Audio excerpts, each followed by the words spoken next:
Heroes rise, dice may betray you. Work cooperatively in this game, Spellrift Legends. And today we're diving into a quick start tutorial for Spellrift Legends. We'll explain everything you need to know to get started quickly and pick up the details and icons as you go along, in 15 minutes or less. We'll link the project page in the description below, and what we're showing you here is a prototype of the game. And hi everyone, it's Stella. And Tarrant, welcome to Meeple University. And hey, if you enjoyed this video after watching, like, subscribe, comments, you know what to do. Right, now let's get to the classroom. In Spellrift Legends, players are heroes, working together to defeat the Void Spawn and save the land from doom. You'll explore, quest, level up, and fight against the enemy, all in the aim of facing and defeating the final boss. Achieve this before meeting a defeat condition to win the game. The game is played on a randomised 9-part board, comprising the central Spellrift tile and 8 surrounding world tiles. Each world has its own deck of encounters, and 4 locations, the main location A and secondary locations B through D. Each player chooses a hero who begins in the Spellrift. Take the hero pad, which shows your powers and tracks your health and legend points. These serve as your action points throughout play.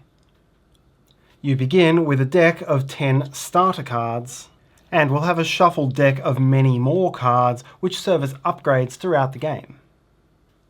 Cards will be multi-use during play, with the upper combat half and lower utility half used for different functions. Various effects will grant experience points, and throughout the game you'll cash in 5 at a time to draw 3 of your upgrade cards and choose 1 to add to hand. You begin with a personal objective which must be kept secret from your teammates. Achieve it in play to reveal it, gaining its ongoing effect, and your legendary aura. Shuffle the item deck. You begin with none, but can gather these helpful equipment items throughout your adventure. Players can carry any number of items, but can equip only 1 item per slot, plus accessories and consumables. Shuffle the quest deck. These will be open objectives which heroes can complete for level ups and bonuses. Keep the conditions unshuffled nearby. These are persistent positive or negative effects on double-sided cards, which heroes may gain during play. There's no limit to how many you could have, although a positive one immediately cancels its matching negative and vice versa. Your ultimate enemy is a boss, with an associated boss pad. But before facing the boss itself, there are many other dangers. Through play, you will face despair. When it's present on a world, it makes actions more difficult on that tile. Doom, a track that advances gradually as darkness befalls the land.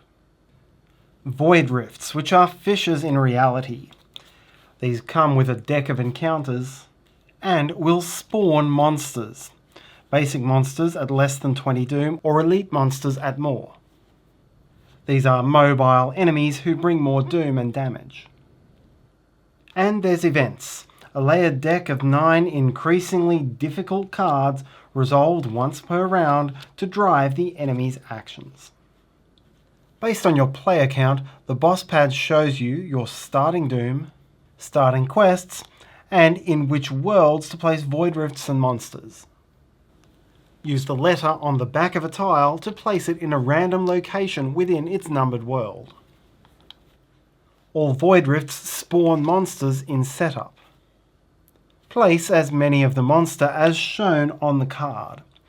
This is called a monster group, and they will always move, act, and attack within this group. The boss pad shows an objective, and to win the game you'll need to achieve the objective, turn the pad to reveal the boss itself, and defeat the boss in combat. If doom ever reaches 40, or if all 8 worlds are in despair, or if the event deck is empty when a card needs to be drawn, or if all heroes are defeated at once, then the game ends in a loss. A round resolves in 3 phases. First is Journey, when players move and prepare for their next action. Second is Exploration, in which each player takes their main action for the round. And third is the Boss phase, when the boss event card is drawn and resolved. First is the Journey phase. Simultaneously, all players gain 2 legend points and draw 3 cards into hand, discarding down to 7 if necessary.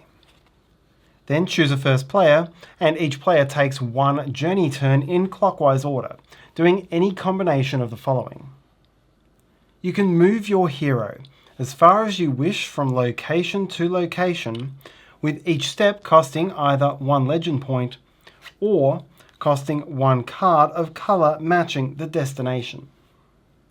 The white locations of the Spellrift tile are wild, and entering or leaving a world with despair costs an extra movement point.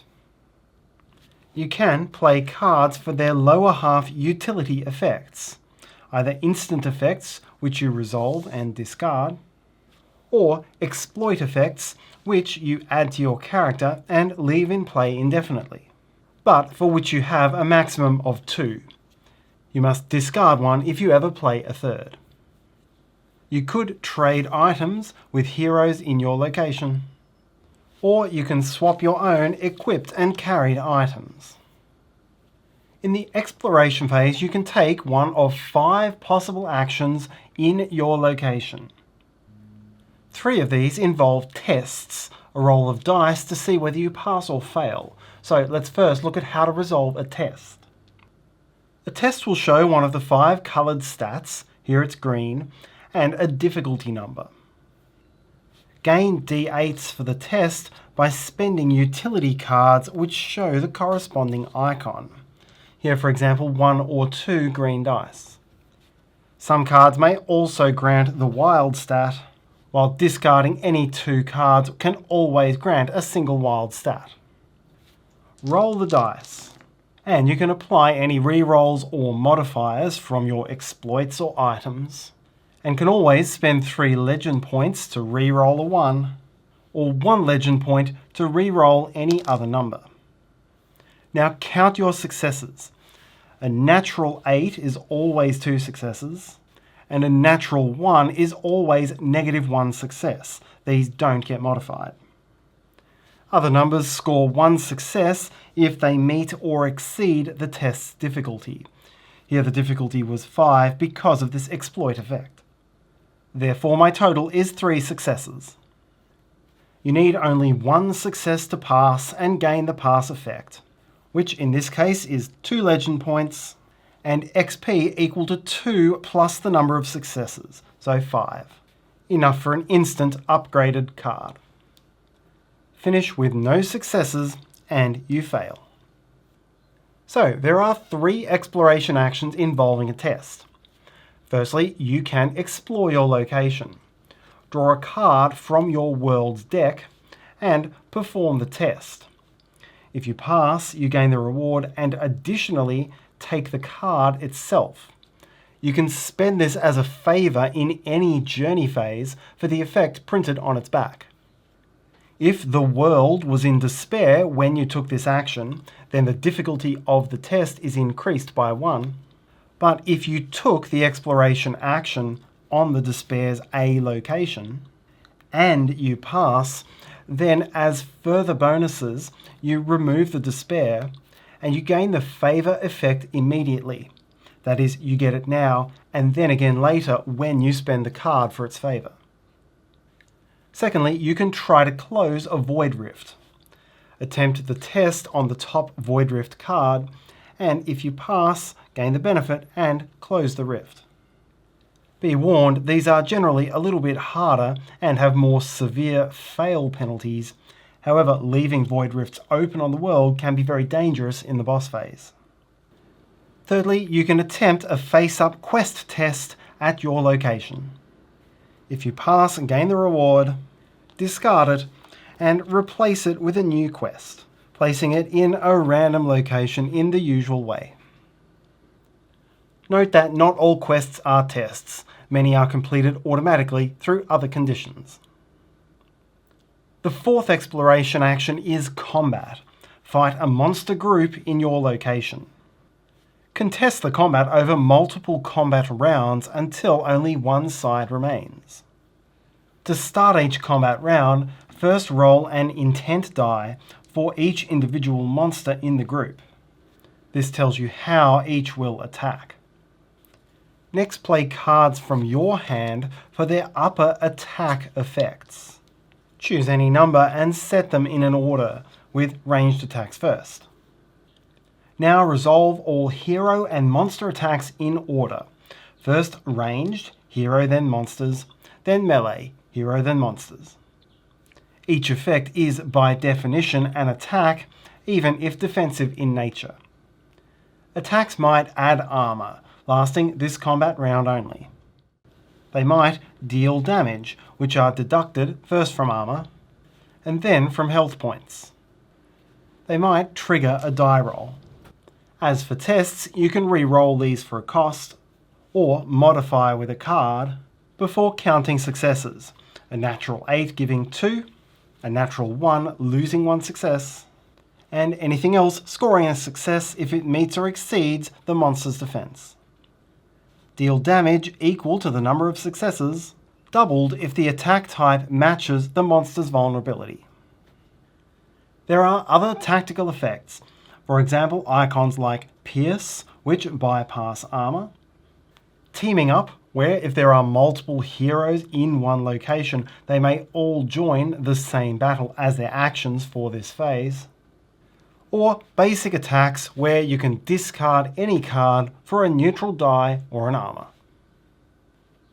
The fifth and final exploration action is Rest. Choose this only if there are no monsters in your location. To recover half of your maximum health, gain a legend point, draw a card, and discard all conditions, good or bad. In the boss phase, count all monster groups on the board and advance Doom 1 step for each, or 2 steps for any group in Spellrift A. Draw the next boss event and, based on your player count, resolve the icons in order. And this could include adding new Void Rifts or Despair to the matching numbered worlds. Here it's a Void Rift in World 1 and Despair in 1 and 5 for the 2-player game. And note that if the required world already has Despair, you instead add 2, one to the next open world clockwise and one to the next open world anti-clockwise. You may also get a monster spawn, and for every open Void Rift, draw the appropriate monster card and either spawn the monster group or resolve the action, which could be all groups marching 1 step towards the Spellrift, the Void Muster, which refills any partial groups back to the full amount on their monster cards, or the War Command, which moves monsters towards their nearest heroes and deals them damage. Finally, resolve the event's effect, which could be once-off immediate, a single round effect until the next event, or a persistent effect until it's removed.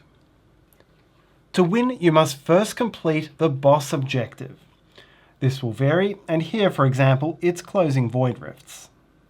When you complete the objective, flip over the boss pad, and the boss arrives. Face and defeat it in an exploration phase combat to win the game. Heroes are never eliminated. If a hero's health drops to 0, its turn ends, and it discards all cards from hand, legend points, and conditions, but respawns at full health at the start of the next round, beginning back in the Spellrift, but increasing Doom by 3. If all heroes are ever defeated at the same time, the players lose the game. Players also lose if all 8 worlds are ever in Despair, if Doom ever increases to 40, or if there are no boss event cards left at the beginning of a boss phase. Avoid all of these outcomes and defeat the boss in combat to win the game.